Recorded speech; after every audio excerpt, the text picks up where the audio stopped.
Class में surface chemistry में catalyst के पार्ट्स बताए गए थे।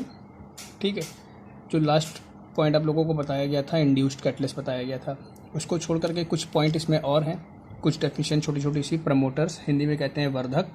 वर्धक क्या होता है? ऐसे सब्सटेंस जो रिएक्शन में पार्टिसिपेट नहीं करते लेकिन अपनी प्रेजेंस से कैटलिस्ट की रिएक्टिविटी को क्या करते हैं? बढ़ा देते हैं। वे पदार्थ जो रासायनिक अभिक्रिया में भाग नहीं लेते हैं परंतु अपनी उपस्थिति से अभिक्रिया उत्प्रेरक की क्रियाशीलता को बढ़ा देते हैं, क्या कहलाते हैं? वर्धक। अगर कैटलिस्ट को हटा दिया जाए तो इन सब्सटेंस का रिएक्शन के ऊपर कोई इफेक्ट नहीं पड़ेगा।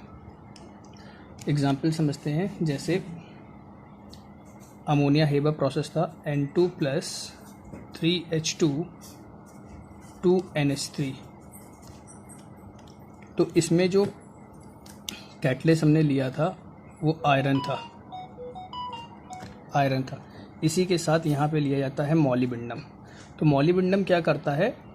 जो ये कैटलिस्ट है इसकी रिएक्टिविटी को क्या करता है? इंक्रीज कर देता है। तो यहाँ पे जो मॉलिब्डेनम होगा वो कैसा वर्क करेगा? प्रमोटर का वर्क करेगा। मतलब ऐसे सब्सटेंस जो रिएक्शन में पार्टिसिपेट ना करे लेकिन अपनी प्रेजेंस से कैटलिस्ट की रिएक्टिविटी को क्या करते हैं? बढ़ा देते हैं, क्या कहलाते हैं? वर्धक कहलाते हैं। डेफिनेशन अगर इसकी लिखें, the substance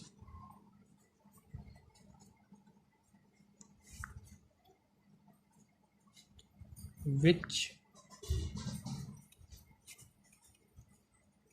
themselves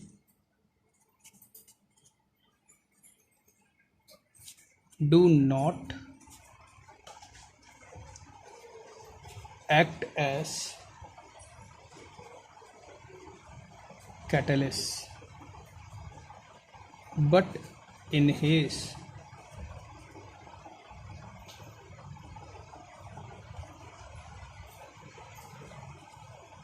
increase the activity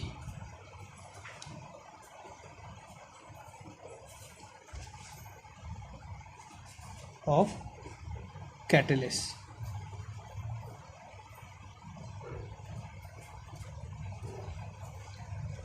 called promoters।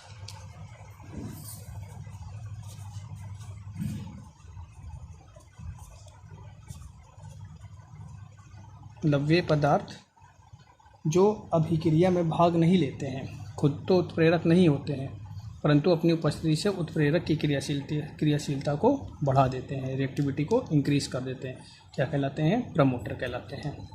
अच्छा, ये इसका एग्जांपल हो गया। ठीक है, एक आध एग्जांपल और देख लें, जैसे फॉर्मेशन ऑफ मेथिल अल्कोहल या फॉर्मेशन ऑफ CO2 और H2O। Formation of methyl alcohol में क्या हो जाएगा? CO + 2H2 gives CH3। ये मेथाइल अल्कोहल है। यहाँ पर जो कैटलिस्ट होता है ZnO + CuO होता है। जो प्रमोटर यहाँ पे यूज़ किया जाता है वो होता है Cr2O3। ये हमारा यहाँ पे क्या है? प्रमोटर है। नेक्स्ट इसी में एक टर्म आता है जिसे हम कहते हैं पॉइजन कैटलिस्ट।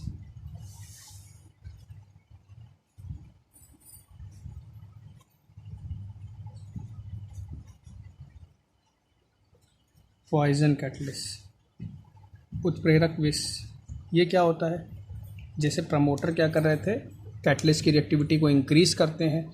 ऐसे पॉइजन क्या करते हैं? जो कैटलिस्ट होता है उसकी रिएक्टिविटी को या तो एकदम कम कर देते हैं या तो एकदम ख़त्म कर देते हैं, वो कहलाते हैं पॉइजनस कैटलिस्ट। वे पदार्थ जो उत्प्रेरक की क्रियाशीलता को नष्ट कर देते हैं, क्या कहलाते हैं? उत्प्रेरक विष। दो substance which destroy the reactivity of catalyst called poisonous catalyst. Example, जैसे यही एग्जाम्पल था हमारा ammonia Haber process N2 + 3H2 gives 2NH3। यहाँ पर आयरन कैटलिस्ट था। अगर हम यहाँ पर H2S गैस लेंगे तो H2S गैस क्या करेगा? आयरन की रिएक्टिविटी को ख़त्म कर देगा। ठीक है, तो यहाँ पर ये इसके लिए कैसा वर्क करेगा? पॉइजनस कैटलिस्ट का वर्क करेगा। ठीक है, इसकी डेफिनेशन क्या हो जाएगी? Certain substance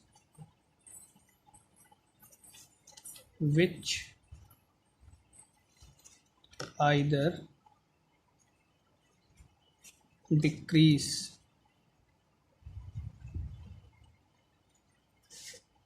or completely destroy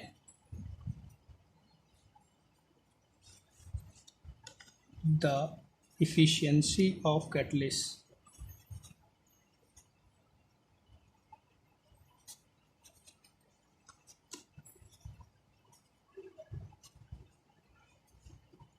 Called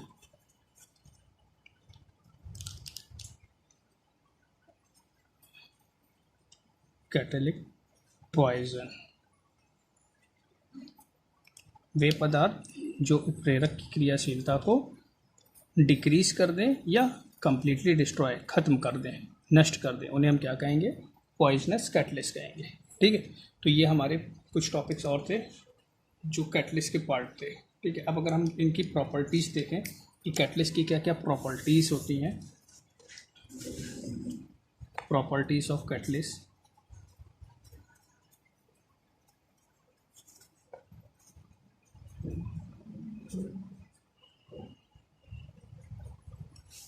properties of catalyst.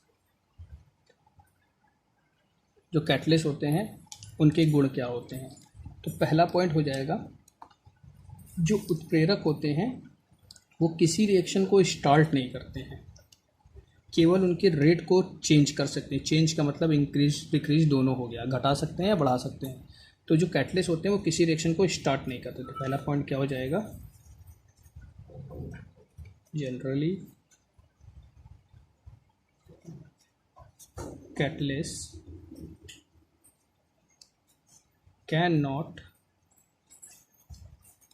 Start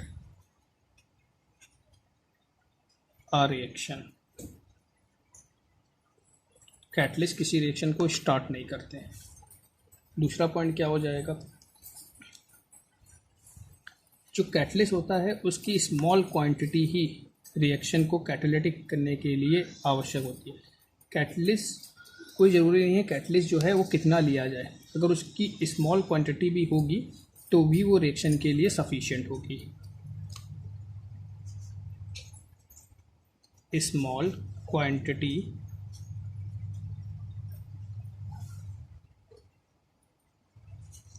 of the catalyst affect the chemical transformation।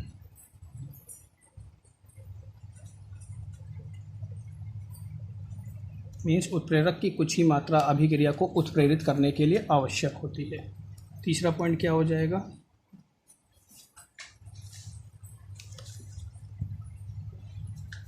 Catalyst का मास और केमिकल कंपोजिशन एंड तक अनचेंज रहेगा। मीन्स उत्प्रेरक जैसा हम लेंगे वो वैसा ही हमको लास्ट में मिलेगा। उत्प्रेरक में कोई सी तरह का कोई परिवर्तन नहीं होगा। मीन्स उत्प्रेरक रासायनिक अभिक्रिया के अंत तक अपरिवर्तित रहते हैं। तीसरा पॉइंट क्या हो जाएगा? उत्प्रेरक रासायनिक अभिक्रिया के अंत तक अपरिवर्तित रहते हैं। इन अ chemical reaction, mass and chemical composition of catalyst remain unchanged।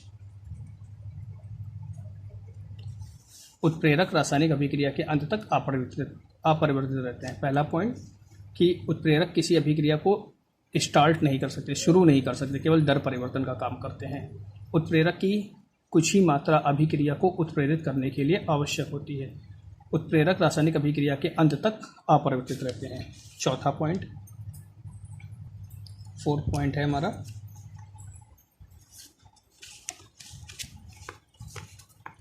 Effect on product.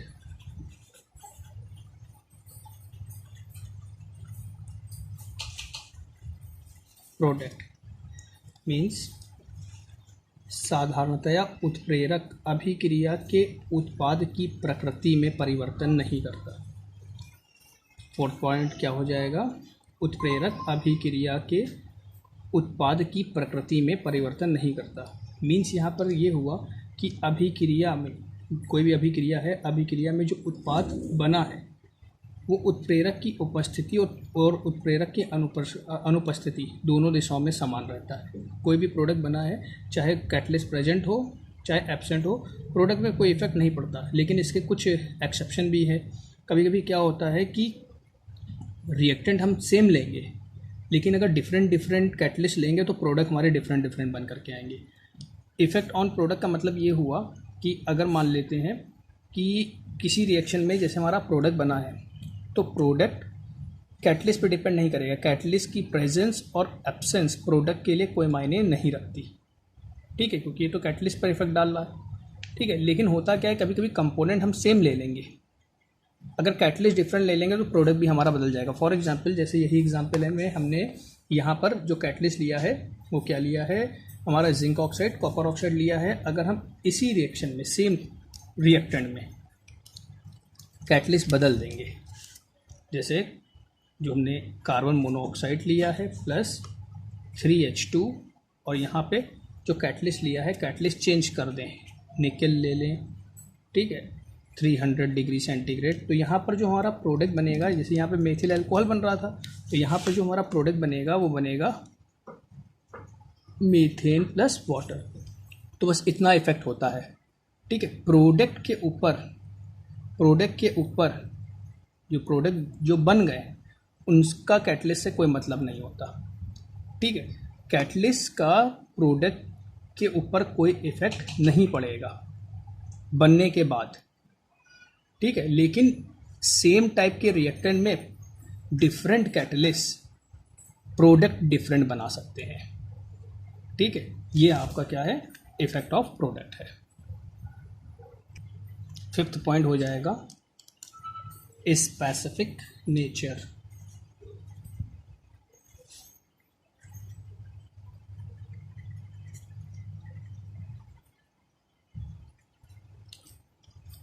उत्प्रेरक की क्रियाविधि विशिष्ट होती है। विशिष्ट का मतलब ये हुआ, यहाँ पर स्पेसिफिक का मतलब ये हुआ कि जैसे ये हम रिएक्शन करा रहे थे तो हमारा इसमें कैटलिस्ट कौन सा यूज़ हो रहा है, आयरन। ये रिएक्शन करा रहे हैं तो इसमें कैटलिस्ट यूज़ हो रहा है जिंक ऑक्साइड और कॉपर ऑक्साइड। तो अब कहा जाए कि हमें आयरन नहीं मिल रहा है या ये नहीं मिल रहा है तो इसकी जगह ये रख दे, काम चल जाए, ऐसा नहीं होगा। जिस रिएक्शन के लिए जो सुटेबल कैटलिस्ट है वही हमारा कैटलिस्ट यूज़ होगा, ठीक है। तो पॉइंट क्या हुआ कि रिएक्शन की जो कैटलिस्ट की जो रिएक्टिविटी होती है स्पेसिफिक होती है। मींस जिस रिएक्शन के लिए जो कैटलिस्ट सुटेबल होगा वही यूज़ होगा, कोई दूसरा उसका प्लेस नहीं ले सकता, ठीक है। तो ये इसके प्रॉपर्टीज़ हो गई, गुण हो गए।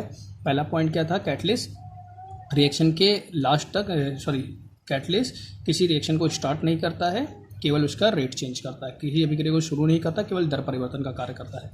दूसरा पॉइंट, उत्प्रेरक की कुछ ही मात्रा अभिक्रिया को उत्प्रेरित करने के लिए आवश्यक होती है, स्मॉल क्वांटिटी ही रिएक्शन के लिए जरूरी होगी। नेक्स्ट पॉइंट बताया गया कि रासायनिक अभिक्रिया के अंत तक अपरिवर्तित रहते हैं। केमिकल रिएक्शन में इसके मास और केमिकल कंपोजिशन में कोई भी परिवर्तन, कोई भी चेंज नहीं होता। इफेक्ट ऑफ प्रोडक्ट में ये बताया गया कि जब प्रोडक्ट बन जाता है, ठीक है, प्रोडक्ट बनने के बाद कैटलिस्ट चाहे रहे चाहे ना रहे, इससे प्रोडक्ट पर कोई इफेक्ट नहीं पड़ेगा। लेकिन अगर हम सेम रिएक्टेंट में कैटलिस्ट डिफरेंट ले लेंगे तो प्रोडक्ट हमारा डिफरेंट बन सकता है, ठीक है। स्पेसिफिक नेचर, जिस रिएक्शन के लिए जो कैटलिस्ट होगा वही कैटलिस्ट यूज होगा, कोई दूसरा उसका प्लेस नहीं ले सकता। तो इसकी प्रॉपर्टीज़ के बाद कैटलिस्ट की कुछ थ्योरीज निकल करके आती हैं।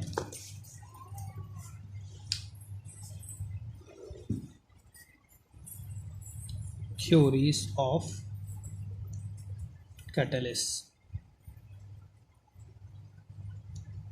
उत्प्रेरक के सिद्धांत। तो हमको इसमें मेन जो है 2 सिद्धांत पढ़ने हैं, फिलहाल 3 होते हैं, हम लोगों को 2 ही सिद्धांत इसमें मेन पढ़ने। पहला है हमारा इंटरमीडिएट थ्योरी।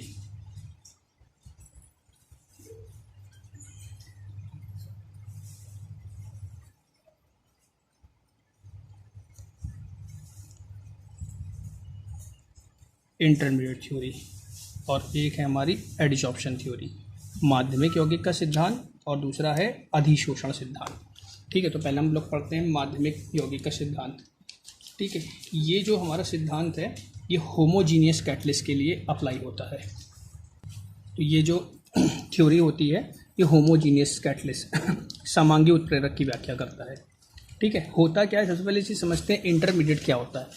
इंटरमीडिएट क्या होता है कि जैसे हम लोग जो रिएक्शंस देखते हैं, नॉर्मली हम लोग जो रिएक्शंस देखते हैं, जैसे एक रिएक्शन है हमारी जिसमें A प्लस B को मिलाया गया, ये हमारा AB प्रोडक्ट बन रहा है, AB प्रोडक्ट बन रहा है, मान लिया A और B को मिलाया गया, AB प्रोडक्ट बन रहा है।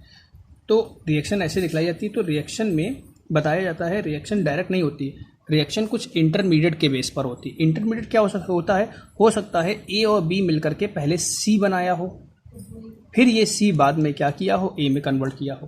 तो इस C को ही हम कहेंगे, क्या कहेंगे, इंटरमीडिएट कहेंगे। इंटरमीडिएट माध्यमिक यौगिक कहा जाएगा।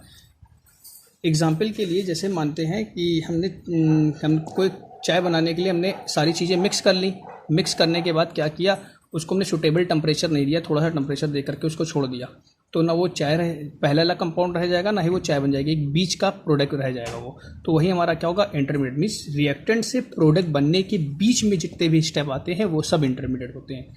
रिएक्टेंट है प्रोडक्ट, रिएक्टेंट से प्रोडक्ट बनने के बीच में जितने रिएक्टेंट से प्रोडक्ट बनने के बीच में जितने भी स्टेप्स आते हैं वो सब हमारे स्टेप क्या हो जाएंगे, इंटरमीडिएट हो जाएंगे। ठीक है, तो थ्योरी देखते हैं, थ्योरी क्या कह रही है। इंटरमीडिएट थ्योरी में ये बताया जाता है कि जैसे एक रिएक्शन है A प्लस B, यहाँ पर C जो है वो हमारा क्या है, एक कैटलिस्ट है, और ये रिएक्शन कन्वर्ट हो रही है A और B में कन्वर्ट हो रही है। तो इंटरमीडिएट थ्योरी ये कहती है कि जो कैटलिस्ट होता है वो रिएक्टेंट में से किसी एक रिएक्टेंट के साथ मिलता है और सबसे पहले इंटरमीडिएट बनाता है, फिर यही इंटरमीडिएट क्या करता है, बचे हुए रिएक्टेंट के साथ मिलकर के इसको प्रोडक्ट में चेंज कर देता है और कैटलिस्ट जैसा का तैसा बाहर आ जाता है। तो ये इंटरमीडिएट थ्योरी होती है। एग्जाम्पल समझते हैं, जैसे हमने एक एग्जाम्पल पीछे पढ़ा था, SO2 plus O2 gives SO3 2 NO। यहाँ पर अगर देखा जाए तो ये भी गैस है, ये भी गैस है, ये भी गैस है। ठीक है, तो यहाँ पर पॉइंट कह रहा है कि जो कैटलिस्ट है वो रिएक्टेंट में से किसी एक रिएक्टेंट के साथ मिलता है और क्या बनाता है, इंटरमीडिएट बनाता है। मिलकर के क्या बना रहा है, इंटरमीडिएट। फिर यही इंटरमीडिएट क्या कर रहा है, बचे हुए रिएक्टेंट के साथ मिलकर के इसको प्रोडक्ट में चेंज कर रहा है, और जैसा कैटलिस्ट था वैसा कैटलिस्ट बाहर निकल गया है। ये हमारी क्या है, इंटरमीडिएट थ्योरी है। ठीक है, तो इसमें पॉइंट क्या हो जाएगा कि जो कैटलिस्ट होता है वो रिएक्टेंट में से किसी एक रिएक्टेंट के साथ मिल करके उत्प्रेरक अभिकारक में से किसी एक अभिकारक से मिल करके माध्यमिक यौगिक बनाता है। तत्पश्चात यही माध्यमिक यौगिक शेष बचे अभिकारक से क्रिया करता है और उसको उत्पाद में परिवर्तित करता है और उत्प्रेरक शेष बचता है। ठीक है, इसकी जो थ्योरी होगी वो हम यहाँ पर लिख दे रहे हैं। तो ये इसकी थ्योरी हो जाएगी। इस थ्योरी को आप लोग पॉज करके लिख लीजिएगा। ठीक है, नेक्स्ट बात करते हैं। नेक्स्ट हमारा होगा जिसे हम कहते हैं एडजॉर्प्शन थ्योरी।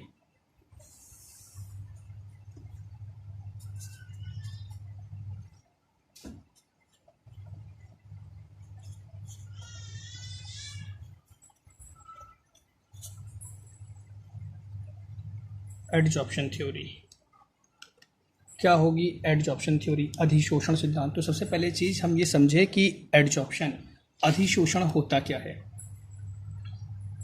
तो जो अधिशोषण में बताया जाता है, अधिशोषण क्या होता है, मान लीजिए कि एक ग्लास की प्लेट है। ठीक है, एक ग्लास की प्लेट है,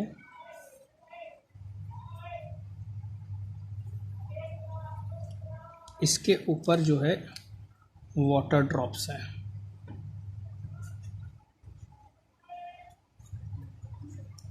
तो इसे हम कहेंगे एडजॉर्प्शन, अधिशोषण कहा जाएगा। होता क्या है कि जब सब्सटेंस किसी सरफेस के ऊपर प्रेजेंट होते हैं, ठीक है, तो उसे हम कहते हैं एडजॉर्प्शन कहते हैं, अधिशोषण कहते हैं। ठीक है, ये इसके ऊपर है तो इसे कहा जाएगा एडजॉर्प्शन, अधिशोषण कहा जाएगा। लेकिन अगर कोई सब्सटेंस सरफेस को पेनिट्रेट करके उसके अंदर चला जाए, ठीक है, तो उसे हम कहेंगे एब्जॉर्प्शन कहेंगे, अवशोषण कहेंगे। ठीक है, अगर कोई सब्सटेंस किसी सरफेस के अपर फेस पे ही है तो उसे हम कहेंगे एडजॉर्प्शन, अधिशोषण। इसके अंदर चला जाता है तो उसे हम कहेंगे अवशोषण, एब्जॉर्प्शन कहेंगे। ठीक है, तो जो एडजॉर्प्शन होता है इसको हम दो तरह से, इसमें दो थिंग्स होती हैं एडजॉर्प्शन में।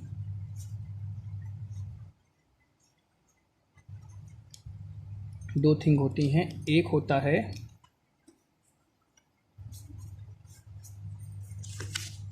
एडजॉर्बेट, एडजॉर्बेट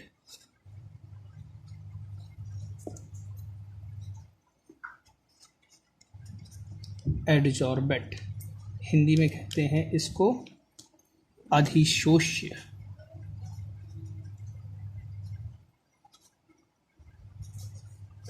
और एक होता है जिसे हम कहते हैं एडजॉर्बेंट।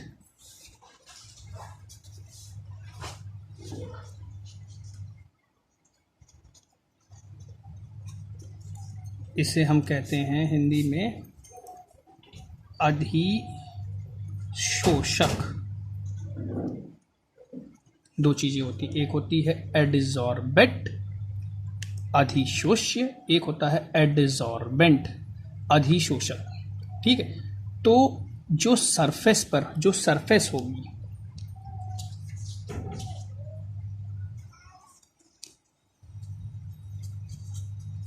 सरफेस ये होगी और ये सरफेस के ऊपर होंगे। ठीक है, तो यहाँ पर ये जो वाटर ड्रॉप्स हो जाएंगी ये हमारी क्या हो जाएंगी, एडजॉर्बेट हो जाएंगी। ग्लास प्लेट हमारी क्या हो जाएगा, एडजॉर्बेंट हो जाएगा। ठीक है, अगर एडजॉर्बेंट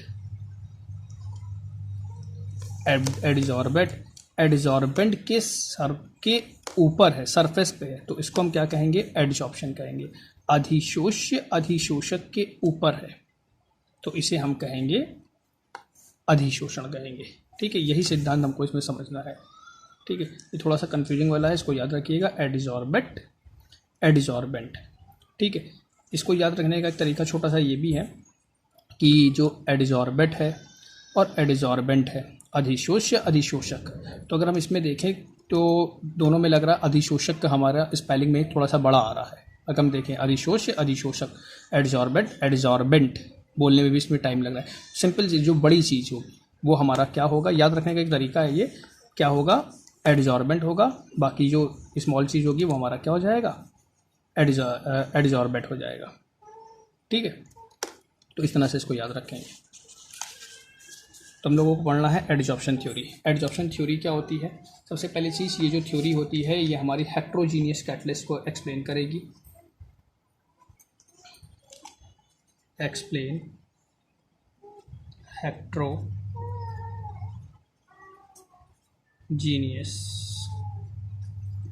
कैटलिस्ट, विषमांगीय उत्प्रेरक की व्याख्या करती है। ठीक है, अगर हम इसको समझें तो इसमें होता क्या है, इस एग्जाम्पल से इसको देखते हैं।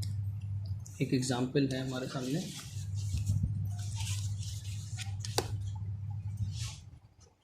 H2 + O2 gives H2।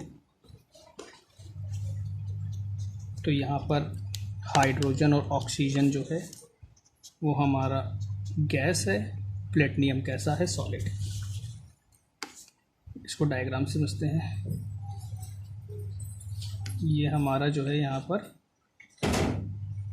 Platinum की सरफेस है, यहाँ पर जो लिया गया है ये हमारी प्लेटिनियम की सरफेस ली गई है, एज सॉलिड फॉर्म में है, प्लेटिनियम गेज होती है। ठीक है, इस पर होता क्या है, जो रिएक्टेंट मॉलिक्यूल्स हैं, ऑक्सीजन रिएक्टेंट मॉलिक्यूल्स, वो आकर के इसके ऊपर एडजॉर्ब होते हैं, अधिशोषित हो रहे हैं। जो रिएक्टेंट मॉलिक्यूल हैं ये इसके ऊपर आकर के एडजॉर्ब होते हैं, अधिशोषित होते हैं, ठीक है, और इनसे बॉन्डेड हो जाते हैं, इनसे बॉन्डेड हो जाते हैं, जिससे इनके बीच के जो बॉन्ड होते हैं वो वीक हो जाते हैं, बीच के बॉन्ड वीक हो जाते हैं। जब इनको सुटेबल एनर्जी मिलती है तो ये आपस में मिलते हैं और प्रोडक्ट बनाते हैं। ये दोनों मिलकर के प्रेजेंस ऑफ कैटलिस्ट में प्रोडक्ट बनाते हैं। यही प्रोडक्ट क्या करता है, इसके सरफेस को छोड़ देता है और नए रिएक्टेंट इस पर एडजॉर्ब होने के लिए तैयार हो जाते हैं। रिएक्टेंट कैटलिस्ट के सरफेस पे आकर के एडजॉर्ब होते हैं, ठीक है, रिएक्टेंट कैटलिस्ट के सरफेस पे आकर एडजॉर्ब हो रहे हैं और उससे बंध जाते हैं।